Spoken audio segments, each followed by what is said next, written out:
10th class के छात्रों का ऑनलाइन क्लासेज में स्वागत है। कल हमने नेत्र की संरचना के बारे में पढ़ा था और हमने नेत्र दोष की परिभाषा के बारे में पढ़ा था और नेत्र दोष के प्रकार पढ़े थे।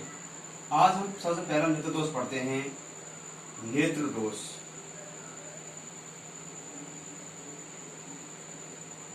में नंबर 1 आता है निकट दृष्टि दोष। जैसा कि हम जानते हैं परिभाषा के अनुसार वह दोष जिसमें व्यक्ति को नजदीक की वस्तुएं साफ दिखाई देती हैं लेकिन दूर की वस्तु साफ व स्पष्ट दिखाई नहीं देती हैं, तो इस प्रकार के नेत्र दोष को हम निकट दृष्टि दोष कहते हैं। जैसा कि चित्र के माध्यम से समझते हैं, जैसे कि हमारे नेत्र के अंतर्गत जैसे कि प्रकाश की किरणें आती हैं, माना कि ये नेत्र है और नेत्र के अंदर से प्रवेश करती हैं। यहाँ पर हो गया रेटिना, तो प्रकाश की किरणें रेटिना पर ना मिलकर रेटिना से निकट अर्थात रेटिना के निकट फोकस हो जाती हैं। इसलिए प्रतिबिंब रेटिना पर ना बन के रेटिना से पहले बन जाता है, जिससे निकट की वस्तु साफ दिखाई दे जाती है। एक कारण है। इसका निवारण पढ़ते हैं।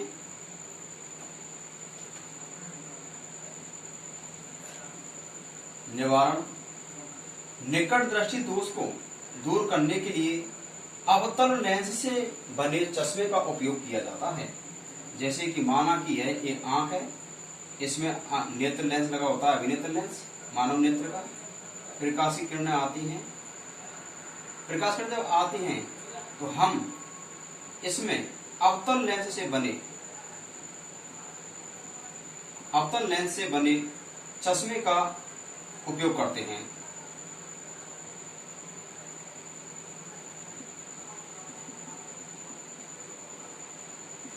अवतल लेंस से बने चश्मे का उपयोग करते हैं। जो प्रकाश की किरणें पहले निकट फोकस हो रही थी, अतः वह प्रकाश की किरणें रेटिना पर फोकस हो जाती हैं, अतः यहां बनने वाला प्रतिबिंब साफ व स्पष्ट होता है। इस बनने वाला प्रतिबिंब था वह अस्पष्ट था, अतः इसका निवारण इस प्रकार कर लिया जाता है। नंबर 2 हम बात करते हैं दूरदृष्टि दोष की। दूर दृष्टि दोष परिभाषा देखते हैं। वह नेत्र दोष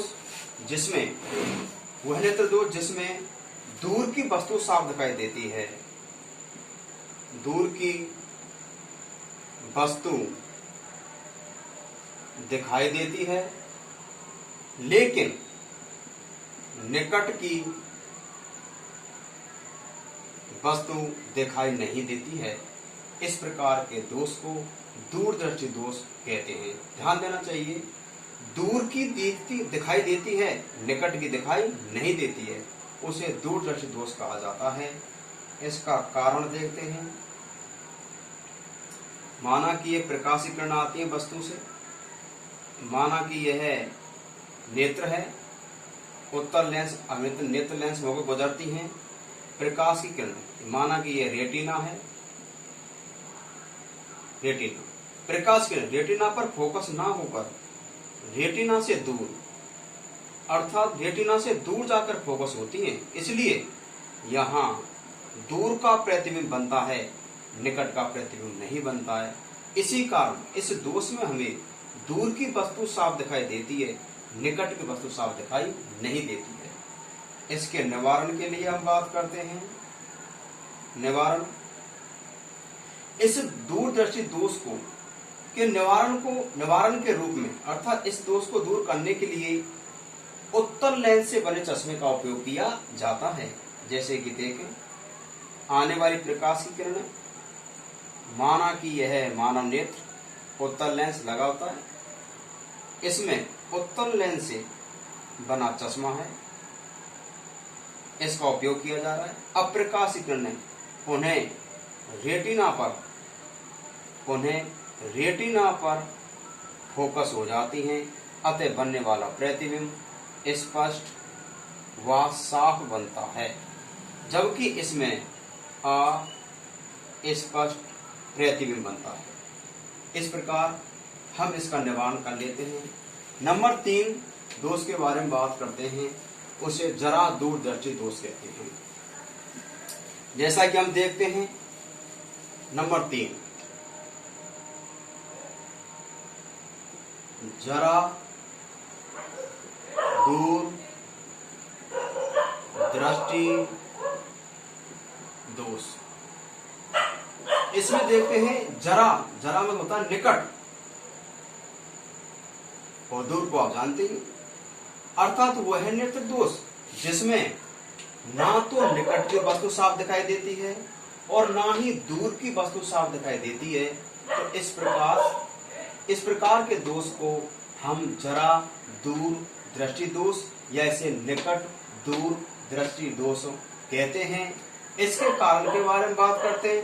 जो कारण निकट दृष्टि दोष का हमने पहले कारण पढ़ लिया है और दूर दृष्टि दोष का भी हमने पहले कारण पढ़ लिया है, क्योंकि मांसपेशियों में लचीलेपन में समस्या आने के कारण यह दोष उत्पन्न हो जाता है। इस दोष के निवारण के लिए हम बात करते हैं निवारण। इसमें द्विफोक्सी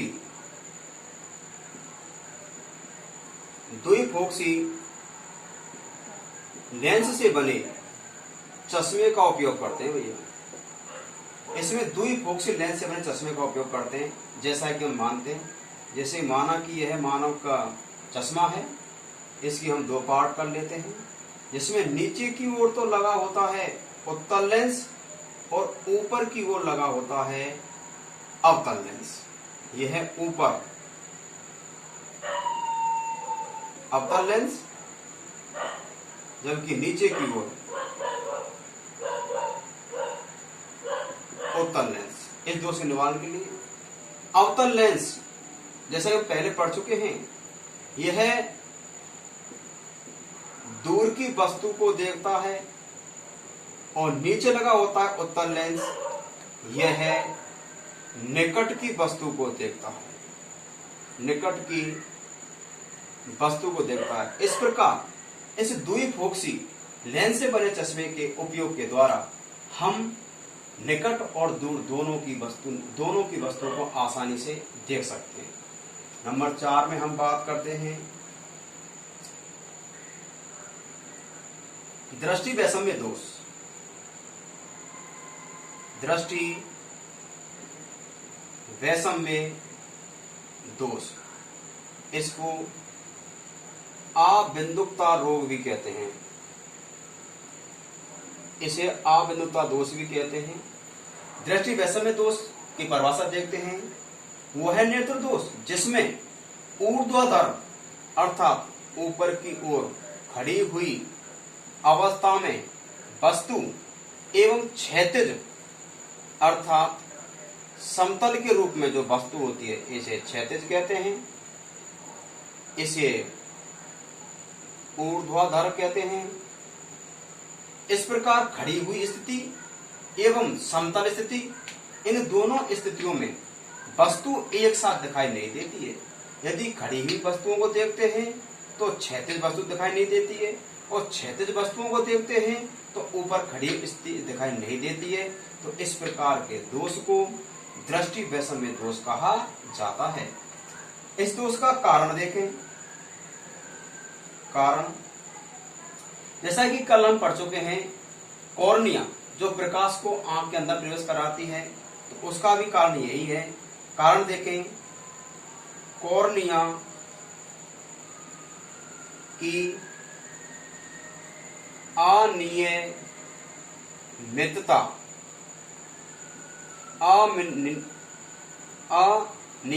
के कारण, अर्थात कहने का दोष कारण यह है कि मानव में यह दोष कॉर्निया की अनियमितता के कारण होता है। इसका अर्थ यह है, यदि मानव नेत्र में कॉर्निया अपना सही प्रकार से कार्य नहीं करती है तो मनुष्य में दृष्टि वैषम्य दोष हो जाता है। इसके निवारण के लिए बात करते हैं। निवारण के लिए इसमें बेलनाकार लेंस से बने चश्मे का उपयोग किया जाता है। ध्यान देना चाहिए कि दृष्टि वैषम्य दोष के निवारण के लिए बेलनाकार लेंस से बने चश्मे का उपयोग किया जाता है। ये 4 दोष हम नेत्र दोष में पढ़ते हैं। सामान्य रूप में आपने देखा होगा कि लोग बात भी करते हैं, हम समझते भी, बुजुर्गों की आंखों में एक विशेष प्रकार का अलग से रोग होता है जिसे हम सामान्य रूप में जानते हैं मोतियाबिंद, जिसे हम कहते हैं मोतियाबिंद। ये अलग से आता है मोतियाबिंद।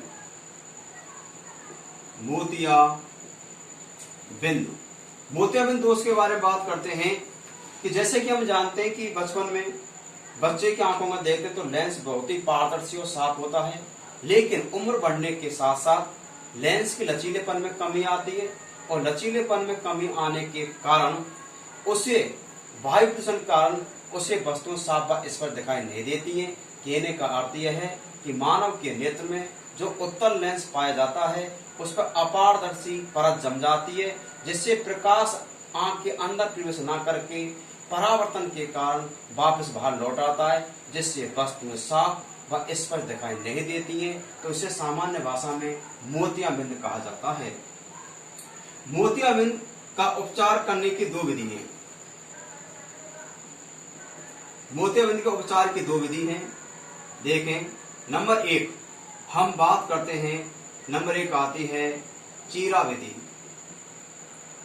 चीरा विधि। और नंबर 2 आती है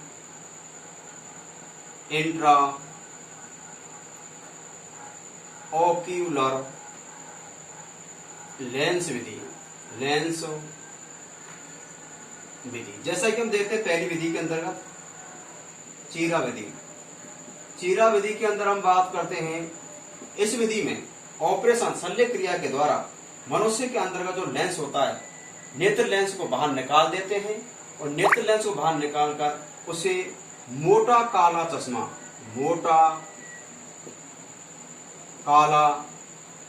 चश्मा पहना देते हैं, जिससे इसके देखने के लिए क्षेत्र क्या होता है, सीमित। क्षेत्र भी सीमित होता है और ये अत्यधिक दूर तक वस्तुओं को साफ व स्पष्ट नहीं देख पाती है। ये पहली विधि कहलाती है, लेकिन इसको प्राचीन विधि भी कहते हैं। लेकिन आधुनिक समय पर जो विधि काम आ रही है उसका नाम है इंट्रा ओक्यूलर लेंस। यह एक कृत्रिम लेंस होता है। कृत्रिम लेंस होता है। इस विधि के अंतर्गत क्या करते हैं, मोतियाबिंद वाला रोगी के अंतर्गत आंख का ऑपरेशन किया जाता है। शल्य क्रिया के माध्यम से मानव के नेत्र लेंस को निकाल दिया जाता है, उसके स्थान पर कृत्रिम लेंस इंट्रा ओक्यूलर लेंस लगा दिया जाता है, जिससे देखने का क्षेत्र भी पूरा होता है और उसे दूर की वस्तुएं आसानी दिखाई दे जाती हैं और इसमें चश्मे की भी आवश्यकता नहीं होती है। इस प्रकार मोतियाबिंद दोष का निवारण किया जाता है। इससे संबंधित हम आगे पढ़ते हैं, पाठ के एंड में पढ़ते हैं, मानव नेत्र से संबंधित 4 परिभाषाएं हैं। परिभाषाएं 4 परिभाषाओं के बारे में पढ़ते हैं। देखें, नंबर 1 क्या आती है, नेत्र की समंजन क्षमता।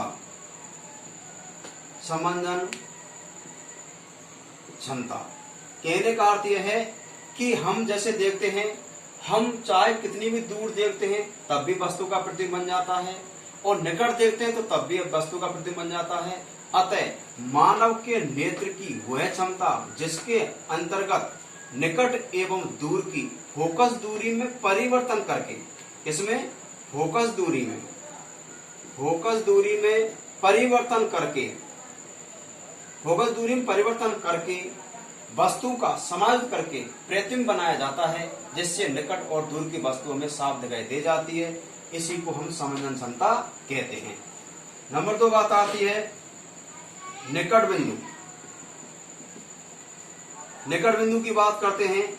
निकट बिंदु का देखें, मानव नेत्र का वह न्यूनतम बिंदु जहां तक किसी वस्तु को साफ व स्पष्ट देख लेती है उसे निकटतम बिंदु कहते हैं। इसको d बराबर 25 सेंटीमीटर माना जाता है। नंबर 3 बात करते हैं दूरस्थ बिंदु। दूरस्थ बिंदु बात करते हैं वह दूर स्थित वस्तु जहां तक हमारी आंख स्पष्ट देख लेती है दूर की वस्तु को, उस दूरी को ही हम दूरस्थ बिंदु कहते हैं। इसको अनंत मान